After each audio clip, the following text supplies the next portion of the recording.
আশাবাদী তো। আমরা দেখেন, আমরা তো আশাবাদী সবসময়। এখন সরকারের এই জিনিসটা তো আর আজকে বললে কালকে হয়ে যায় না।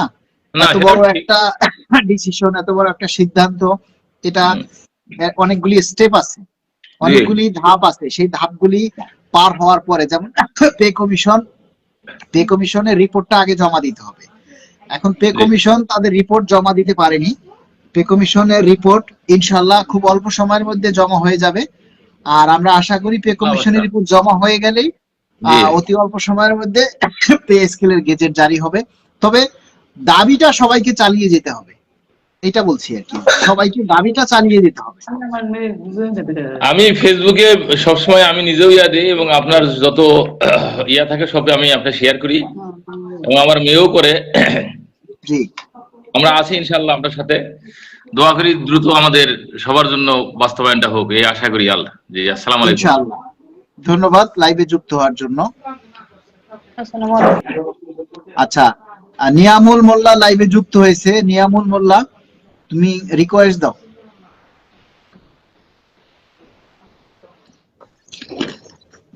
আসসালামু আলাইকুম ভাই। ওয়ালাইকুম আসসালাম।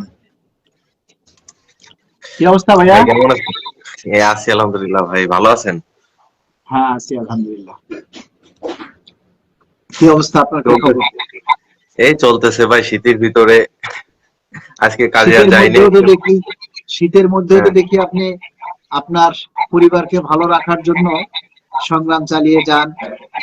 আমার খুব ভালো লাগে আপনাকে দেখলে, আপনার কাজগুলি কমে, মানে কাজগুলি দেখে আমার খুব ভালো লাগে যে মানুষ পরিবারের ভালো রাখার জন্য কতটা পরিশ্রম করে। এরই নাম পুরুষ মানুষ। ভালো তো রাখতে হবে ভাইয়া, কারণ আমার উপর তো আমার পরিবার ডিপেন্ডেবল। কারণ আমি যদি কিছু না করি পরিবারের তো বুঝেনি যে কেউ তো আর এক প্লেট ভাত দিয়ে যাবে না। যাদের সারা ঠিক। জীবন আহ যাদের সার্ভিস দিচ্ছি, যে সরকারকে সার্ভিস দিচ্ছি, যে সরকারকে ভালোবাসি, দেশকে ভালোবাসি, সেই সরকার তো আমাদের দেখে না। কিন্তু আমাদের তো আমাদের পরিবারকে দেখতে হবে। ঠিক। একটু অন্ধকার দেখাচ্ছে। আমার মোবাইলের ক্যামেরাটা, সামনে ক্যামেরাটা ভালো না, তো এই জন্য একটু লাইভে ভালো দেখা যায় না। আচ্ছা আচ্ছা।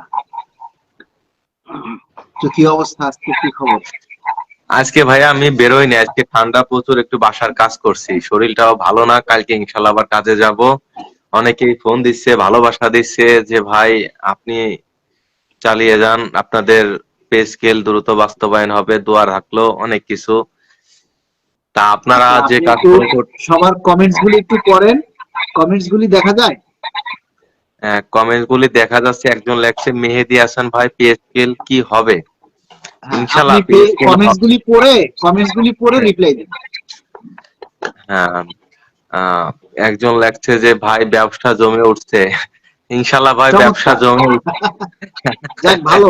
শীতের মধ্যে হ্যাঁ, ব্যবসা জমে উঠছে। হ্যাঁ, হ্যাঁ, হ্যাঁ, ব্যবসা জমে উঠছে। ভালো। পে স্কেল ইনশাল্লাহ হবে। আমাদের কেন্দ্রীয় নেতারা ভাইরা যে পরিশ্রম করতেছে, তারা যদি এটা না করতো, আমরা পে স্কেলের গন্ধটাও পাইতাম না। এখন পে স্কেল তো আশা করি যে আজ হইলে হবে, কাল হইলে হবে। জি। যদি ভাইরা চেষ্টা চালিয়ে গেছে দেখে যে আমাদের বিশেষ প্রণোদনা পাওয়ার 1 মাস পরই কমিশন গঠন করছে, পে কমিশন, সেটা যদি তোড়জোড় না করতো কোনোদিন আমরা পাইতাম না, আশাও আমাদের করা লাগতো না। জি। এই মালিক ভাই, অন্যান্য নেতৃবৃন্দ যারা দিন রাত অক্লান্ত পরিশ্রম করতেছে আপনাদের জন্য, এই মালিক ভাই তিনি আমাদের জন্য সেই সাসপেন্স পর্যন্ত হইল। তা আপনারা আহ সেইটা লোকের আপনাদের আপনাদের দুঃখ কষ্ট আমাদের দুঃখ কষ্টের জন্যই সে প্রতিবাদ করছে যে না, আমাদের যে টাকা বেতন দেয় এই টাকা একজন সাধারণ মানুষও চলতে পারবে না, একজন সরকারি চাকরিজীবী কিভাবে চলবে? কারণ একজন সরকারি চাকরিজীবীদের পরিবারের অনেক আশা থাকে যে টাকা পয়সা দিবে, বাসার খরচ বরচ করবে, অনেক কিছু আশা থাকে। কিন্তু যখনই দেখে যে বেতন একদম কম, তখন এই আশা ভরসা সব শেষ হয়ে যায়। সন্ধ্যাবেলা কমেন্ট করছেন ভাই ডেলিভারি ক্যাম্পাস বলছে সরকার পে স্কেল দিবে না। সাংবাদিকদের কথা বাদ এই দেন, হ্যাঁ, মিডিয়ার কথা বাদ দেন। হুম, হুম, পে স্কেল দিবে, গেজেট আকারে প্রকাশ করবে। আপনারা একটু অপেক্ষা করেন আর একটু দোয়া করেন, এই ইনশাল্লাহ সব হবে। কোন মিডিয়ার কথা, অনলাইন পত্রিকার কথা কেউ বলবেন এই না। যে এক ভাই কমেন্ট লাগছে, ভাইয়ের ক্যামেরা আর ক্যামেরার মতো আমাদের সরকারি চাকরিজীবীদের অর্থনৈতিক অবস্থা সেম।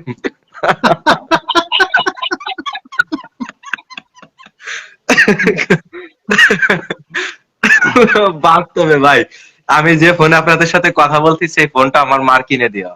সে অল্প খারাপ অল্প করে কমেন্টস টাকা গুলো দিচ্ছে, পড়ার দরকার নেই। অল্প অল্প করে 2000 1000 টাকা করে দিছে, তারপরে লাস্টে 9000 টাকা দিয়ে আমি এই ফোনটা কিনি।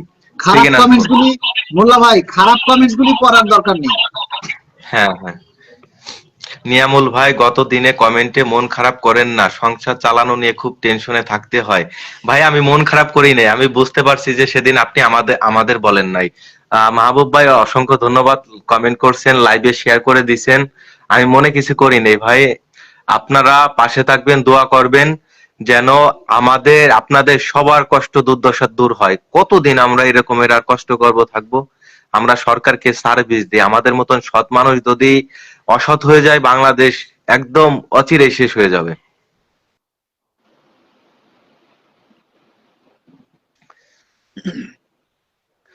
তারপরে ভাইয়ারা কমেন্ট করেন, যারা যারা ওয়াচিং এ আছেন, লাইভে আছেন, কমেন্ট করেন। আপনাদের কমেন্ট বলে, লাইভে কি শুধু জয়েন্টে আমি একা আছি নাকি আরো আছে? না, একাই। ও একাই, তাই না? হ্যাঁ, আমাদের বড় ভাইরা তো খুব সুন্দর সুন্দর কমেন্ট করতেছে। এই যে ঠিক আছে, আপনারা বলেন, আমাদের জায়গায় যখন আপনারা আসবেন ঠিকই আমাদের থেকে আরো বেশি অভিযোগ করবেন। ব্যবহারে বংশের পরিচয়, ব্যবহারে হ্যাঁ। বংশের পরিচয়, নিজের ব্যক্তিত্ব, নিজের বংশমর্যাদা পরিচয় হয়ে ওঠে। একটা কথা সবসময় মনে রাখবেন, আপনি যখন আরেকজনকে সালাম দিবেন তখন আপনাকেও অন্যরা সালাম দিবেন। জি জি জি, এটা কিন্তু সবাই মনে রাখবেন যে আপনি অন্যজনকে আপনি একজনকে সম্মান করবেন, আর একজন আপনাকে সম্মান করবে। জি জি। আমি একটা কথা বলেছিলাম যে প্রকৃতির বিচার কিন্তু ধীরে ধীরে হয়, প্রকৃতির বিচার কিন্তু খুব দ্রুত হয় না। আপনি যদি কাউকে ঠকান, একদিন না একদিন আপনি ঠকবেনই, হয়তো অন্য কোনো দিন, হয়তো অন্য কোনো ধরনের, অথবা অন্য কোনো যে কোনো মানুষের দ্বারা আপনি কিন্তু ঠকবেনই। প্রকৃতি তার নিজের নিয়মে, আপন নিয়মে এবং নিজের নিজের নিয়মেই তার প্রতিশোধ নেয়। প্রকৃতি কিন্তু প্রতিশোধ নিবে ইনশাআল্লাহ, ইনশাআল্লাহ। আর যারা, আরেকটা কথা মোল্লা ভাই, দেখবেন যে এই সমস্ত বাজে কমেন্ট যারা করে এরা কিন্তু চায় না পে স্কেল হোক, আর এরা কিন্তু কেউ সরকারি কর্মচারী না। এরা ভাবে কি, এরা না না, এরা কোনো সরকারি চাকরিজীবী না, এরা হিংসায় এই সমস্ত কমেন্ট করে, এগুলি পড়ারই দরকার নেই। এক ভাই লেখছে যে 1:4 পে স্কেল দিতে হবে, না হলে বৈষম্য থাকবে। মালিক ভাই আপনাকে অসংখ্য, মালিক ভাই আপনাকে একটা কথা বলি, ঠিক আছে? আমরা তো জেলা শহরে যারা চাকরি করি আমাদের তো বাসা ভাড়া কম, ওই ব্রিথিং মনে করেন কম, তারপরে জেলা শহরে আমাদের যাতায়াত ভাতা দেয় না ভাই। আপনার পেজটা বড় আছে, আপনি যদি একটু জেলা শহরে যাতায়াত ভাতা নিয়ে আমাদের কেন্দ্রীয় নেতাদের সাথে একটু কথা বলতেন, যেন আমরা যাতায়াত ভাতাটা জেলা উপজেলা শহরে পাই, ঠিক আছে? এই পে কমিশনে না, এইবারে আমাদের যে দাবি আমরা পে কমিশনে জমা দিছি সেখানে কিন্তু স্পষ্ট কথা উল্লেখ আছে যে সিটি অ্যালাউন্স, যেটা সিটি অ্যালাউন্সটা যাতে সারা বাংলাদেশের যে যেখানে আছে সেখান থেকে যেন সিটি অ্যালাউন্সটা সবাই পায়। কেননা কারো অফিস তো আর ঘরের সামনে না, তাই না? যারা থানায় চাকরি করে, যারা উপজেলায় চাকরি করে, প্রত্যেকেরই কিন্তু গাড়ি ভাড়া দিয়ে যেতে হয়, অন্তত রিক্সায় গেলেও যাওয়া লাগে। সুতরাং সিটি অ্যালাউন্সটা সবার প্রয়োজন, সবার প্রয়োজন। যাক ভাই, অসংখ্য ধন্যবাদ আপনাদের, কারণ আপনারা ঢাকায় আছেন, আপনারা সংগ্রাম করতেছেন। আমরা যারা এলাকায় আছি, জেলা শহরে আছি, তারা কিছুই করতে পারতেছি না। তারা প্রিয় ভাইরা, আপনারা অন্তত আপনারা আমাদের পোস্টটা যদি শেয়ার না করেন, অন্তত আপনারা নিজে একটা পোস্ট করেন, ঠিক আছে? যে আপনাদের ইগো লাগতে পারে যে না, ওর পোস্ট, ওর আইডি, ও কর্মচারী, আমি কর্মচারী, ওরটা শেয়ার করব, আমার ইগোতে লাগবে, সেইটা না ভাই। দাবি দেব আমাদের সবাই। আপনার যদি ইগোতে লাগে, আমার পোস্ট, ভাইয়ের পোস্ট শেয়ার করার দরকার নাই, কিন্তু আপনি নিজে থেকে একটা আপনার আইডিতে একটা পোস্ট করেন, দেখবেন যে মানুষও দেখবে, বলবে যে না, এদের আসলেই প্রয়োজন। কারণ আপনি দাবি না করলে পারা কখনোই আপনার দাবি কেউ পূরণ করবে না। আমাদেরকে নিজের দায়িত্ব নিজে পালন করতে হবে। আমরা সবাই শুধু ঘরে বসে যদি পে স্কেলের প্রত্যাশা করি, পে স্কেলের আশা করি। আর আমাদের এই দাবির কথা যদি সরকারের কানে না পৌঁছায় তাহলে বলে তো লাভ নেই, সরকারের জি জি কানে জি পৌঁছাইতে হবে। এজন্য সবাইকে যার যার জায়গা থেকে দায়িত্ব পালন করতে হবে। জি জি জি ভাইয়া, আপনাদেরও অসংখ্য ধন্যবাদ, কারণ আপনাদের আমি ব্যক্তিগতভাবে অনেক ভালোবাসি, শ্রদ্ধা জানাই, কারণ আপনারা আমাদের জন্য অক্লান্ত পরিশ্রম করতেছেন, দিন রাত এক করে দিচ্ছেন। যারা চাকরির মায়া সবকিছু ত্যাগ তিতিক্ষা ভুলে আপনারা আমাদের কর্মচারীদের, যেখানে কর্মচারীরা এর আগে হা করার সাহস পাইতো না, সেখানে আপনারা সম্মেলন দিচ্ছেন, মহাসম্মেলন দিচ্ছেন। তারপরে যে আপনারা আপনারা আমাদের যে নেতৃবৃন্দ আছে তারা অর্থ মন্ত্রণালয়ে যে তাদের সাথে সঞ্জয় কুমার লিখেছেন যে স্যার এখনকার যুগে কি 16,000 থেকে 17,000 টাকা দিয়ে 4টা মানুষ চলতে পারে? কোনোভাবেই চলা সম্ভব নয়। কারণ কি, শুধু ঢাকা শহর না, যে কোনো বিভাগীয় শহরে বা জেলা শহরেও 7-8 হাজার টাকার নিচে বাসা ভাড়া পাওয়া যায় না। আর না যদি না না যারা বিশেষ করে বাসা ভাড়া নিয়ে থাকে তাহলে তাদের বাসা ভাড়া, বিদ্যুৎ বিল, গ্যাস বিল, পানির বিল, তারপরে ছেলে মেয়ের স্কুল কলেজে লেখাপড়ার খরচ, এই টাকাটাই তো এই 16-17 হাজার টাকায় হয় না। তাহলে খাবো কি? আমরা তো একটা হিসাব তুলে ধরেছিলাম যে একটা মানুষ যদি একবেলা শুধু ডাল, আলুর ভর্তা আর ভাত খায় তাহলে তার কমপক্ষে 50 টাকা লাগে। 50 টাকায় এখন হোটেলে কোনো ভাত খাওয়া যায় না। ঢাকা শহরে যদি আমি সেদিন হোটেলে ভাত খেয়েছি, ভাত, ডাল আর করলা ভাজি, তাই 80 টাকা বিল হয়েছে। আর যদি আমি ভাত, ডাল আর আলুর ভর্তা খাই তাহলে 50 থেকে 60 টাকা বিল আসে। তাহলে এক বেলায় যদি 50 টাকা বিল আসে, আমরা ধরছি একই খাবার যদি আমি 3 বেলা খাই তাহলে 150 টাকা। আর সারা মাস যদি আমি এই ভাত, ডাল আর আলু ভর্তা খাই তাহলে 6 সদস্য বিশিষ্ট পরিবারে শুধু 27,000 টাকা খাবার খেতেই লাগে, এই ভাত ডাল খেতেই লাগে। এই ব্যাখ্যাটা আমি পে কমিশনের মিটিং এর দিন তুলে ধরেছি। যাক, ঠিক অসংখ্য আছে, ধন্যবাদ ভাই। এই বক্তব্যটা সেদিন আমি পে কমিশনের মিটিং এ স্পষ্ট ভাবে তুলে ধরেছি এবং আমার এই বক্তব্যটা পে কমিশনের চেয়ারম্যান স্যার তার খুব মনোভূত হয়েছে এবং তিনি সেই থেকে আমার প্রতি খুব তার স্নেহ এবং আমাকে তিনি যে কোনো সময় মনে রাখেন। এবং আমি যে সাসপেন্ড হয়েছিলাম তখনও পে কমিশনের চেয়ারম্যান মহোদয় আমার অনেক খোঁজ খবর নিয়েছেন, আমার এই যে সাসপেন্ড হওয়াকে দুঃখ প্রকাশ করেছেন এবং যাতে দ্রুত সেই সাসপেন্ড উঠতে হয় সেজন্য তিনি কাজ করেছেন। তা আমি চিরকৃতজ্ঞ পে কমিশনের চেয়ারম্যান মহোদয়ের কাছে।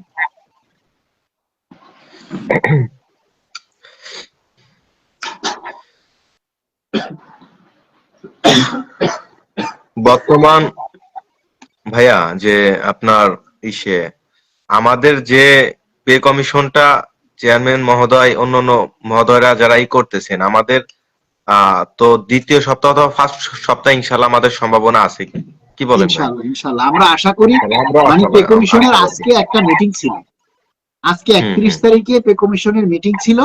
এই মিটিং এ কিছু অসামঞ্জস্য আছে, কিছু অমিল আছিল, সেটা আজকে মিটিং এ সবাই মতামত নিয়ে আমাদের যেটা ইনফরমেশন ছিল যে আগামীকাল 1 তারিখ বছরের প্রথম দিনই পে কমিশন তাদের রিপোর্ট জমা দিবেন। কিন্তু দেখেন এই যে সাবেক প্রধানমন্ত্রী মারা যাওয়ায় এই জায়গাটা থেকে তারা এই মিটিংটা করতে পারেনি।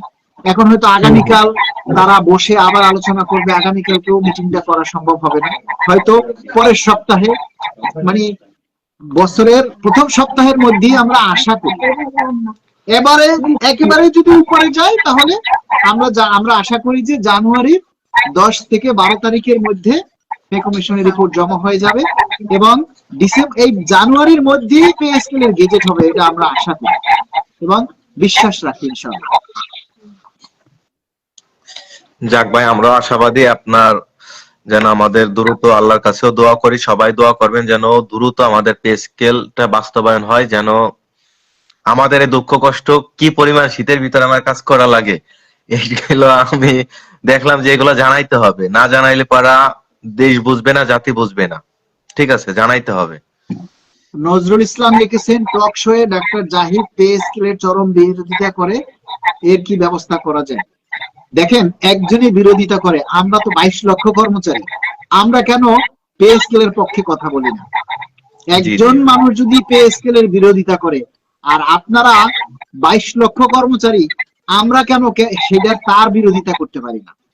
আমরা তো আমাদের দাবির ব্যাপার, আমরা তো আমাদের দায়িত্বের উপরে, আমরা তো আমাদের দায়িত্বের উপর, আমাদের যে দায়িত্ব সেটা আমরা পালন করি না, আমরা আরেকজনের দোষ ধরি যে অমুকে বিরোধিতা করছে। আরে একজনের বিরোধিতা করবে, আপনারা লক্ষ জনে তার পক্ষে কথা বলেন, তাহলেই তো হয়। আমরা কি লক্ষ জনে চেষ্টা করি? আপনারা বলেন যারা লাইভে আছেন এই মুহূর্তে, আপনারা, আপনাদের কাছে আমি প্রশ্ন রাখি, আপনারা কি সবাই পে স্কেল নিয়ে কথা বলেন? তাহলে একজনের বিরোধিতা করলে আপনারা লক্ষ জন কেন পে স্কেলের পক্ষে কথা বলেন না? আপনারা তো লক্ষ মানুষ পে স্কেল নিয়ে কথা বলতে পারেন, সেটা কেন আপনারা বলেন না? গরুর মাংস কিনি না 2 বছর, শাহনিয়াজ নাইম লিখেছেন যে গরুর মাংস কিনি না 2 বছর। আমাদের মনে হয় ওই যে সৈনিক সদস্য ভাই, তাই না? মনে হচ্ছে জানি না কমেন্টসটা কতটুকু নিব বুঝতে পারতেছি না। মোস্তাফিজুর রহমান ইনশাআল্লাহ, আনহা আক্তার লিখেছেন ইনশাআল্লাহ। যারা আছেন আপাতত বর্তমানে সবাই লাইভটা শেয়ার করুন। আর শুধু লাইভ না, আমরা যে দাবিগুলি দিব, যে দাবিগুলি প্রচার করব, সেই দাবিগুলি সবাই, যে দাবিগুলি আমরা যে পোস্টগুলি দিব সেগুলি আপনারা প্রচার করবেন। আপনার দাবির কথা আপনি তুলে না ধরলে ভাই কেউ আপনার কথা বলবে না। আপনার দাবির কথা আপনি তুলে না ধরলে কেউ আপনার দাবি নিয়ে কথা বলবে না। আপনার দাবির কথা আপনাকেই বলতে হবে। আর আপনারা সেটা যদি না পারেন, আপনাদের মনে যদি কোনো কথা থাকে, ভোরের আলো পেজের সাথে যোগাযোগ করবেন। ইনশাল্লাহ আপনার দাবি দাবা এই পেজে, এটা লোকের কর্মচারীদের একটা বিশ্বস্ত একটা পেজ ভোরের আলো 71। এটা অনেকের দাবি দাবা, অনেকে যেগুলা তাদের পেজ ছোট, তাদের ভিডিওগুলা এই ভোরের আলো পেজে ছাড়ে, সরকারি চাকরিজীবীদের বাস্তবতায় পেজ থেকে তুলে ধরে। এই পেজটাকে আপনারা একটু ফলো করবেন। অনেক ওই যে উল্টো পাল্টা নিয়ামুল মোল্লা গত 2-3 দিন আগে পে কমিশনের একজন সদস্য একজনের সাথে আলাপ করতেছে যে পে স্কেল নিয়ে এই আমার কথা যে মালিক সাহেব ছাড়া, ভোরের আলো পেজের মাধ্যমে ছাড়া আর কাউকে আমরা কথা বলতে দেখি না। কোন নেতাই আমাদের এই দাবির কথাটা তুলে ধরে না। তার মানে কি, পে কমিশনের যে সদস্য বলছে সেও চায় পে স্কেলটা দ্রুত হোক, পে স্কেলটা দ্রুত হোক, আর সেও আপনার ভোরের আলো পেজের সাথে দ্রুত হোক, সেও আপনার এই ভোরের আলো পেজের সাথে যুক্ত আছেন। হ্যাঁ হ্যাঁ, পে কমিশনের প্রায় সদস্য আমার এই পে স্কেলের এই আমাদের প্রচার প্রচারণাগুলি দেখে।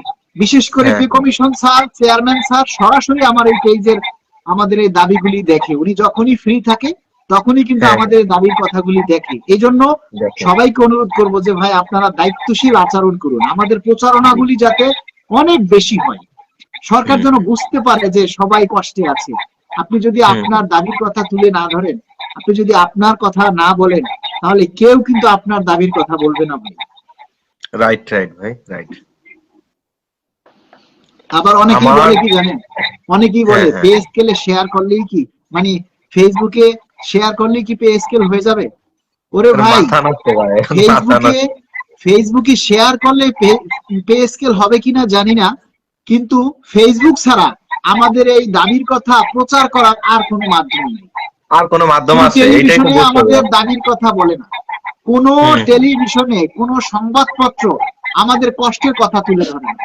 তারা বলে কি সুখবর, পে স্কেল আসতেছে, অমুক তারিখ অমুক দিন ঘোষণা হবে, এইটা হবে ওইটা হবে, এগুলি বলে বাজার অস্থিতিশীল করে। আর আপনারাও সেগুলি বুঝে না বুঝে সেগুলি প্রচার করেন। আরে ভাই, অনলাইন পত্রিকার কোন খবর আপনারা কেউ প্রচার করবেন না, অনলাইন পত্রিকার কোন খবর আপনারা শেয়ার করবেন না, প্রচার করবেন না, কমেন্টস করবেন না, এটা আপনাদের কাছে অনুরোধ। জি জি ভাই, তারা একই কথা, একই খবর দিনের মধ্যে কয়েকবার দেয়, প্রতিবারে শুধু হেডিং চেঞ্জ করে প্রতিবারে। একটা কথা কি, যে তারা পে স্কেল নিয়ে সুখবর দুঃখবর এই দুইটা পোস্টই করতে থাকে, কিন্তু সরকারি চাকরিজীবীরা কিভাবে অর্থ কষ্টের ভিতর আছে এইগুলো করে না। ঠিক আছে, ব্যাপারটা দেখছেন? জি, যে একজন সরকারি চাকরিজীবী কিভাবে চলতেছে এই সামান্য টাকা, এইগুলা প্রচার করে না, এইগুলো লেখে না যে তাদের আসলে প্রয়োজন, বিবৃতি নেয় না, মানুষের জনমত জরিপ করে না, কিন্তু তারা ওই উল্টো পাল্টা খালি তাদের পোস্ট ভিউ বাড়ানোর জন্য। এটা আমাদের কর্মচারীদের সাথে সুখবর আর দুঃখবর দিয়ে লোকের হতাশ করা, এই জন্য তাদের থেকে তাদের ফলো না করাই উচিত। এই অনলাইন পত্রিকার সুখবর আর দুঃসংবাদ শুনতে শুনতে আমাদের আসল খবরই হারিয়ে গেছে, বছরটাই শেষ হয়ে গেছে। শেষ হয়ে গেছে।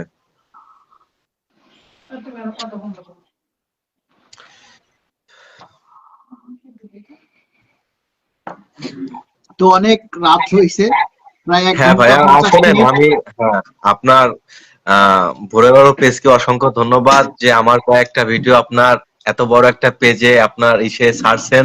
আমি ভাই চিরকৃতজ্ঞ আপনার কাছে। ঠিক আছে।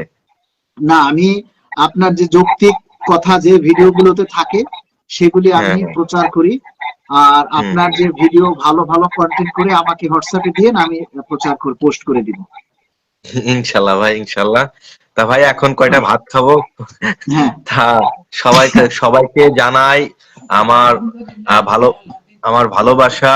মালেক ভাইয়ের পাশে থাকবেন, তার এই পেজের সঙ্গে থাকবেন ইনশাল্লাহ। এখান থেকে বিশ্বস্ত সূত্রের পে কমিশনের যত খবর আছে এখান থেকে আপনারা পাবেন। অন্য সূত্র আপনাদের উল্টো পাল্টা সূত্র খোঁজার দরকার নেই, কারণ আপনারা তো কিছুক্ষণ আগে শুনলেন যে ভাইয়ের সাথে আপনার পে কমিশনের সদস্যবৃন্দরও পরিচয় আছে। অর্থ উপদেশ আমাদের অর্থ মন্ত্রণালয় কিছু ভাইদের সাথে এই আমার মালিক ভাইয়ের পরিচয় আছে। আপনারা এইখান থেকে কোনো খবর পাইলে এখান থেকে পাবেন। সো আপনাদের হতাশ হওয়ার কোনো কারণ নাই, ইনশাল্লাহ পে স্কেল হবে। সবাই ভালো থাকবেন, দোয়া করবেন আমার জন্য, মালিক ভাইয়ের ধন্যবাদ জন্য দোয়া সবাইকে। করবেন। এই হ্যাঁ লাইভে নিয়ামুল মোল্লা একজন প্রকৃত যোদ্ধা লাইভে যুক্ত হয়েছে। তাকে আমরা নতুন বছরের শুভেচ্ছা জানিয়ে বিদায় জানালাম। ভালো থাকবেন ইনশাআল্লাহ। ইনশাল্লাহ ভাইয়া, আল্লাহ হাফেজ।